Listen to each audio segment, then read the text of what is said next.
ಎಲ್ರಿಗೂ ನಮಸ್ಕಾರ ರೀ.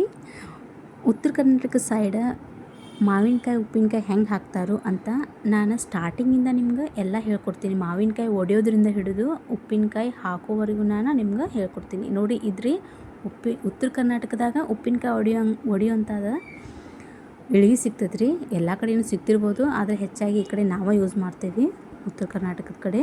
ನೋಡಿರಿ, ಒಂದು ಮಾವಿನಕಾಯಿದಾಗ 2 ಭಾಗ ಮಾಡಬೇಕು. 2 ಭಾಗ ಮಾಡಿ ಹಿಂಗೆ ಇಟ್ಕೊಂಡು ಈ ಅರ್ಧ ಭಾಗದಾಗ 3 ಭಾಗ ಮಾಡ್ಬೇಕ್ರಿ. ಈ ಥರ ನೋಡಿರಿ, ಈಗ ನಾ ಮಾಡಾಕತ್ತೇನಲ್ಲ ಆ ಥರ ಮಾಡಬೇಕು. ನೋಡಿರಿ, ಈ ಥರ ಒಂದು ಮಾವಿನಕಾಯಿದಾಗ ನಾನು 2 ಭಾಗ ಮಾಡಿ ಹಿಂಗೆ ಇಟ್ಕೊಂಡೇನಿ. ಈಗ ಹಿಂಗೆ ಹೋಳು ಮಾಡತ್ತೇವೆ ನೋಡಿರಿ.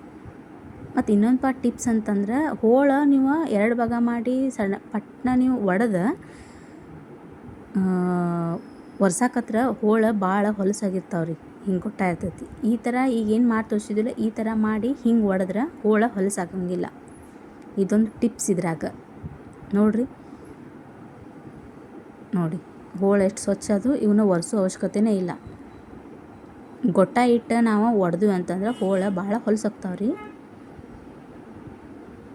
ಅಂದರೆ ಮಾವಿನಕಾಯಿದಾಗ ಕರ್ಕರ್ಗ ಸ್ವಲ್ಪ ಆಗಿರ್ತೈತಿ. ನೋಡಿರಿ ಹೋಳು ಎಷ್ಟು ಸ್ವಚ್ಛ ಅದಾವ. ಈ ಥರ ನಾವು 2 ಭಾಗ ಮಾಡಿ ಇಟ್ಕೋತೇವೆ ಅಂದರೆ ಈಸಿ ಆಗುತ್ತೆ. ನೋಡಿರಿ, ಇಷ್ಟೊಂದು ಒಂದು 120 ಮಾವಿನಕಾಯಿನ ಒಡೆದೇವೆ ನೋಡಿರಿ.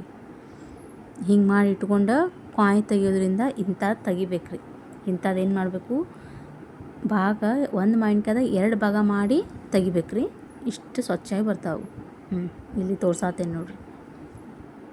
ಹಿಂಗೆ ಮತ್ತು ಹಣ್ಣಾಗಿದ್ದು ನಾವು ವೇಸ್ಟ್ ಮಾಡೋಂಗಿಲ್ಲ. ಇವನ್ನ ಏನು ಮಾಡ್ತೇವೆ, ಪಳು ಮಾಡ್ತೇವೆ ರೀ. ನೆಕ್ಸ್ಟ್ ವೀಡಿಯೋದಾಗ ಉಪ್ಪಿನಕಾಯಿ ತೋರಿಸ್ತೀವಿ.